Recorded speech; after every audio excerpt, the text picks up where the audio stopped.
Hi, Professor David Worsley here. Have you found it challenging to get your children to go to bed at night and to go to sleep? Do you find yourself sometimes getting in bed with them in order to get them to go to sleep at night? Have you also found that you get upset and frustrated, perhaps angry, yelling at your children at night? This is not uncommon and can happen to many parents. It's also very challenging to be a parent. You're torn between doing your work, having the house keep in order, and giving your children enough personal time. Bedtime becomes a critical transition that can cause a lot of anxiety and stress, not only for the child, but for you as well, as I'm sure you're aware. If these questions are true for you, then this video can be very helpful.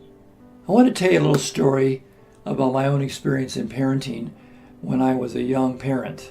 My daughter was about 3. I was trying to get her to bed, and my daughter was very active, running around. It was hard to get her calmed down. So first thing I did was to create a routine so that she's ready for bed. I would have her, brush her teeth, have a bath. So then once I had completed that routine, then it was time to actually get her to go to bed and go to sleep. So I put her in bed and I was rubbing her back, and I noticed she was really enjoying the back rub. And I thought, well, okay. But as soon as I started to leave, she had her eyes open. She says, "No, keep rubbing my back, Daddy." This experience led me to discover a way for hundreds of children to get to bed without stress. After completing your bedtime routine, you say the following. Okay, let's get into bed. I'm going to rub your back for a little while, for a couple of minutes, and then I'm going to leave for a little bit. And when I come back, if your eyes are closed, I'll come and rub your back again. You ready for that? Oops, your eyes are still open. So go ahead and close them, and I'll come back a little bit. If your eyes are closed, you don't have to go to sleep, but you have to have your eyes closed.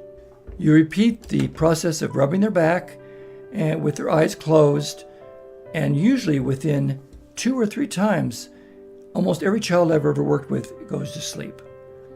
It's an easy, non-threatening, non-pressury way to get your child to go to sleep at night without having to lay with them or having them up and down, and they go to sleep easily without stress.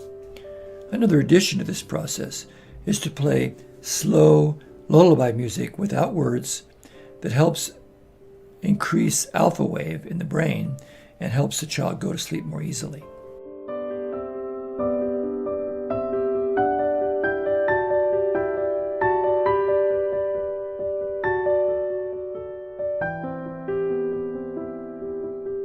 And the cool thing about this is you're not arguing to get your child to bed. You're not having to have them come into your bed or you into their bed and then go through all the process that has. They learn to go to sleep on their own, and the pattern gets set so their body, they get used to the back rubs, they get used to the connection with you before they go to sleep. It helps increase limits of nightmares and dreams because they're feeling good before they go to bed at night. And isn't that what we want for our children? So I invite you to try this out. See if it works for you. I think you'll be pretty impressed by how well it works. In closing, I encourage you to view my next video regarding helping children face their nightmares. By subscribing to my channel, both parents and teachers have access to videos I created based on my experiences as a parent and over 40 years as a teacher, counselor, and college professor. Also below in the comment section, I include a link to Helping Children Face Their Nightmares. Finally, I welcome comments regarding your own experiences with your children.